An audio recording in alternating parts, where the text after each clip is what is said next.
when you're thinking about positioning, it's worth thinking not just of the sort of the likelihood of something happening, but also the brutality of it. So if you get a Santa rally, it might put an extra few percent on what's already a great year. But the risks, as we're seeing them, could be sort of much larger on the downside if it does go that way. If the Omicron is worse than we think, or if the valuations do sort of come back to more normal levels and beyond. And so just sort of that the asymmetry, I guess, is what's concerning me at the moment. But speaking of asymmetry, Boaz, there's something I wanted to touch on, as always, with you, which is...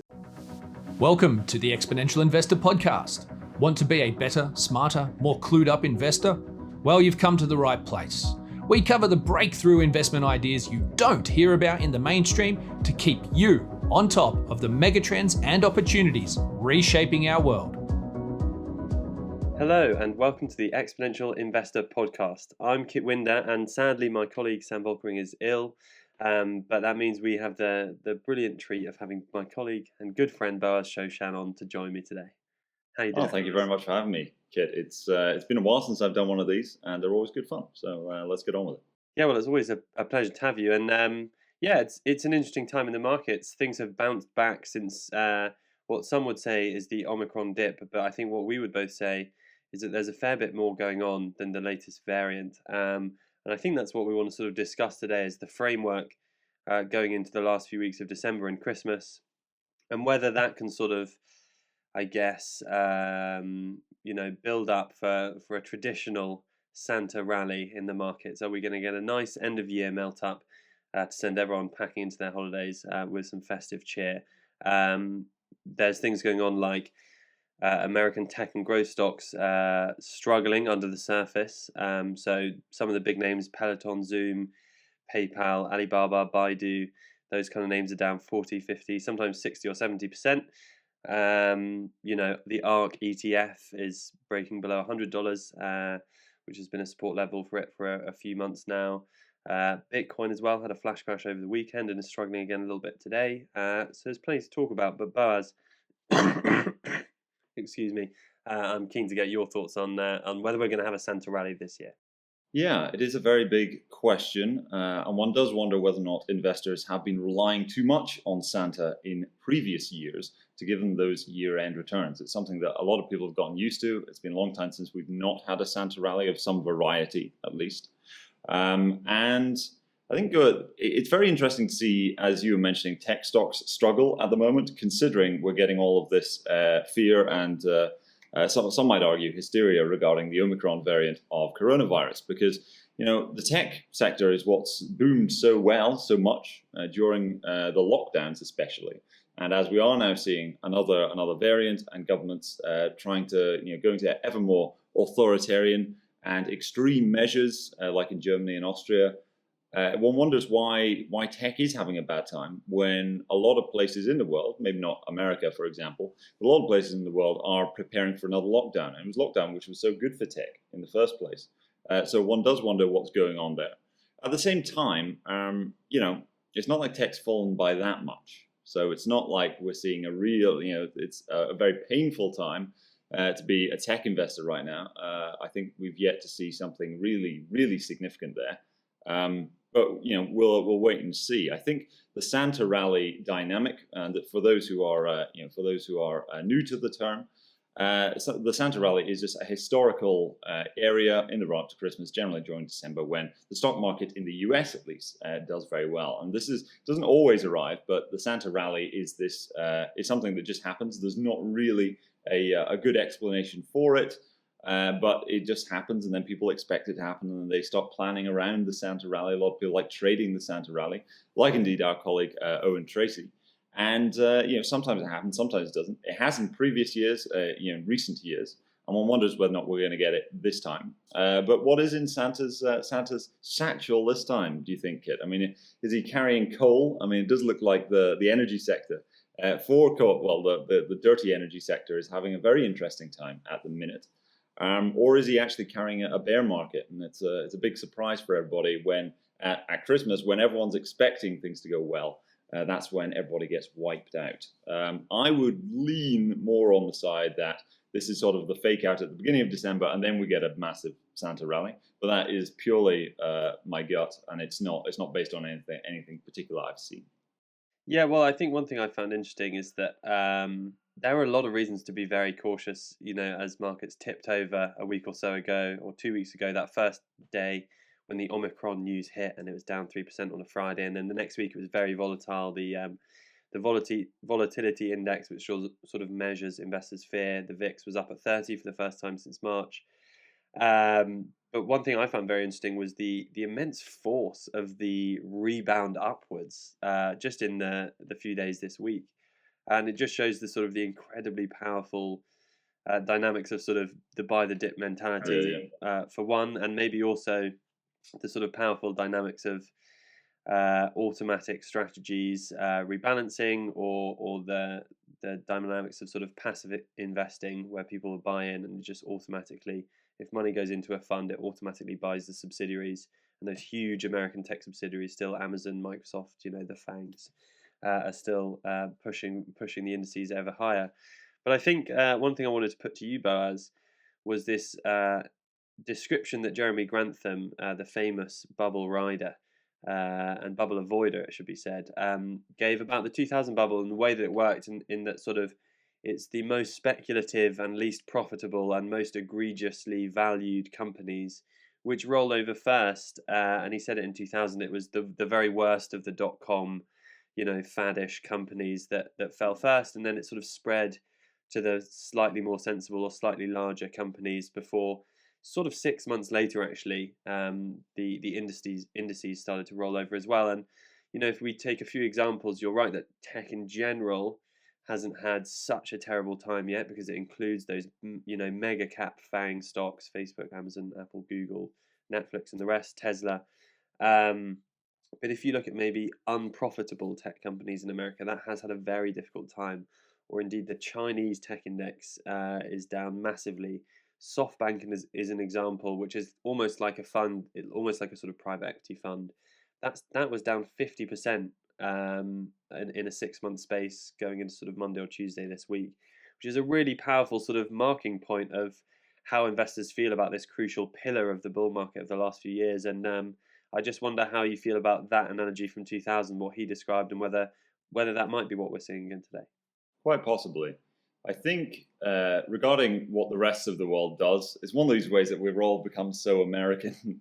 Investors, everyone looks at the US markets, and a lot of that is, the FTSE isn't that interesting. Hasn't been a very exciting market to watch over the past, for as long as I've been an adult investor, ultimately. But of course, the size of the American markets, the liquidity is a lot different over there. It's seen by foreign investors as a store of value to some degree, similar to American real estate, and so it has these dynamics. It has I believe the word for it would be what is it called? It was George Soros, reflexive. It's got this reflexive dynamic where it getting bigger only leads it to getting bigger again, because it becomes this object that people are sort of sucked towards, investors are sucked towards. So again, the Santa rally is an American dynamic, whereas what's going on in America may be completely different from what's happening in the rest of the world, like in EM. And Evergrande, the Starbucks coffee size that everybody got really concerned about recently, suddenly it's back in the news again, because they're thinking, it may miss its grace period for its debt repayment. That's back now, and that makes a lot of sense of why in China things would be a lot different. Though the Chinese stock market has always had been a lot more volatile ever since it sort of matured, since the 2000s and that. So I think what goes on in the rest of the world is, in a lot of ways, the rest of the world. Do you think perhaps, to use the Jeremy Grantham example, could it be that it's the rest of the world are the laggards that are indicating that things are going to go bad in America? I wonder. I'd probably doubt it. I'd probably doubt that because the American economy as it is, the American financial system is so independent to a large degree, especially when it comes to stock prices. Of course, the global reserve currency status of the US dollar means it's very, very interconnected. But when it comes to the stocks themselves, they're treated quite differently from emerging markets and even other developed markets. The American stock market and the German stock market, for example, they don't share a huge amount in common, especially when it comes to things like tech, as we were discussing. But in general, Kit, looking over where we are at the minute, I would be surprised if Santa did come to save emerging markets at the minute, with Omicron being being seen as such a big deal. Yeah, it feels with Omicron that although perhaps cases are no longer, if they ever were, if cases are no longer the best metric, they're still being sort of widely used and cited, and it's hard to see the incredible sort of ramp up in cases in those places and not get concerned as an investor. And yeah, on the Santa rally, I think there's an important point to be made, which is, if you take, for example, the American lofty valuations that we're seeing, even if when you're thinking about positioning, it's worth thinking not just of the sort of the likelihood of something happening, but also the brutality of it. So if you get a Santa rally, it might put an extra few percent on what's already a great year, but the risks as we're seeing them could be sort of much larger on the downside if it does go that way, if the Omicron is worse than we think, or if the valuations do sort of come back to more normal levels and beyond. And so just sort of that the asymmetry, I guess, is what's concerning me at the moment. But speaking of asymmetry, Boaz, there's something I wanted to touch on, as always, with you, which is the crypto space.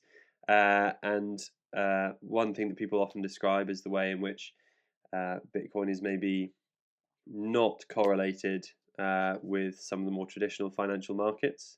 But one of the things that has concerned me in recent weeks is the sort of the struggles, the woes of Bitcoin and the crypto sphere, because as I see it, and this is a view sort of that John Hussman speaks about a lot, sort of there is a correlation in speculative assets in times such as these. And to me, it's not a coincidence that the likes of Tesla and the ARK funds and SoftBank and the sort of US tech unprofitable sectors, that it's sort of all bundled together and coming down as one. Is that something that concerns you, or do you see that when it really comes down to it, Bitcoin and the crypto space can prove themselves to be properly uncorrelated with more traditional markets? Yeah, my position with Bitcoin's correlation is that I hope its nature changes and it becomes much more emblematic of what it was created to be. So everyone thinks it's an uncorrelated asset, but actually it isn't an uncorrelated asset. Its price does correlate very well with a lot of speculative themes and like US tech, for example. They go together in lockstep often, though not all the time. But and Bitcoin, of course, is a lot more volatile. So some people who like tech, some people like the internet, would look for Bitcoin as a high beta play. You get a bit more juice out of any move in tech through Bitcoin. But hopefully that does change and Bitcoin does become this independent thing, because Bitcoin isn't the same as any of these other things. It is a truly unique asset. It is not like a commodity. It's not like a tech stock. It shares various elements of these things, but it is not that. It's its own unique breed of creature, and yet it trades very similarly to things like venture capital in the tech space, which isn't great, but it's just the way things are, right? You have to deal with these things just the way the market values them. So with Bitcoin, I do wonder whether or not, due to its correlation with things like tech, whether or not it is sounding sort of an early warning signal on things like tech in general. Though we've yet to see that, I think. So, for example, if we fast forward fly backwards to January 2018, so we got a big Santa rally in 2017, and then Bitcoin started collapsing in January, and this signaled more broadly that the markets were about to get wrecked in February. I remember the beginning of February was a Volmageddon event, which brutalized a lot of investors. So I hope Bitcoin's nature changes. But for the moment, it still ties in a lot of speculative assets. Something of a Bitcoin to cannabis investor pipeline that I've discovered, where in 2017, lots of people got into crypto and then got wrecked at the beginning of 2018, then got into cannabis stocks. And this seems to be playing out again, where over the past few months, before Bitcoin got its mojo back, there was lots of interest in these cannabis stocks again. It's funny how these themes that originally attract people are then ditched for other themes, and these things can actually repeat over time. But at the same time, Kit, I would end with it by saying, people say, it's a flash crash and things like that. I mean, at the time of us having this conversation, Bitcoin is $50,000, and if somebody had told you in 2017 that Bitcoin had crashed to $50,000, well, that would be it would be quite a funny thing to say. Yeah, certainly. It's funny, we're talking about Santa rallies and Bitcoins. I don't know if you read the piece by Lucy Kedaway in the FT, which was discussing the way in which, in the playgrounds across the country, children, from the ages of 12, 13 and onwards are trading cryptos on their phones, and they're just sort of completely blasé about the risks of loss. And I don't know if you've seen the quote of one boy said, when asked, what how you feel if it goes down, he said, it'd be fine though, because it always goes back up. And it's those sort of anecdotal quotes that make one very nervous. But I agree with what you say in terms of Bitcoin being different from absolutely everything. And so it's sort of, maybe its uncorrelation will prove out in time. But for now, it is worth keeping an eye on. But there's always plenty to keep an eye on in the crypto space. And, maybe we'll get a chance to dig more into that in another podcast. But for now, Boaz, thanks very much for joining me. It's always a pleasure having you on and getting your brilliant insights. Oh, well, thank you, Kit. One closing remark I would say, as you described with the kid that's playing with the crypto market, as one can only kids can really play at these kind of things. So, that sentiment with I just buy it and I don't mind if it goes down because it'll just go back up again. I would.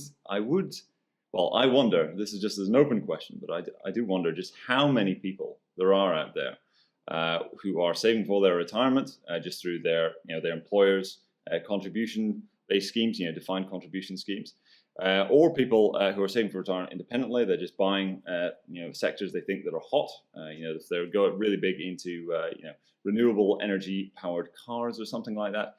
How many people investing today who are actively investing have actually exactly the same view as that boy? And that's the main reason that they're fine. They have a high attitude to risk in general is because they have this belief. Because I actually think what an awful lot of adults, grown, mature adults, invest with a very similar thing. It's a very similar thing in mind, but who just don't admit it. And I wonder how many people I think there's quite a lot. I would say there's quite a lot of people who invest in that same way. But as there's a great saying by Dave Cullum, who is something of a bearish individual, and he is saying was always remember that Mr. Market will lure everybody back into the swimming pool before he throws the toaster oven in. And I think that's what I worry about when you see the popularity of, I just buy it and then it goes up. Because when everybody thinks that, and a lot of them do, I'm sure a lot of them do, I don't know about everybody, but an awful lot of them do. When everyone does think that, that is when the toaster oven is going to be coming. So, yeah, well, it is interesting if 40 years of market history have conditioned people to feel that way, because since 1980, since inflation peaked and rates started coming down and markets started going up and up and up forever, supported by the various central banks, that is the psychological conditioning. We are Pavlov's dogs, and we have been trained to respond to dips by buying. And, again, just going back to the ferocity of the rebound of this little tiny mini dip from Omicron in the last 2 weeks has been very interesting to see. And the dips seem to get smaller and smaller because as soon as you see one, it's a great opportunity to buy, isn't it? Anyway, yeah, Boaz, thanks very much for joining me. Great final insight. And thanks for everyone for watching and listening. And I think I'm right in saying that Sam and I will be back on the airwaves next Friday. But until then, have a great weekend and see you all then. Bye for now. See you later, folks. Thanks for having me.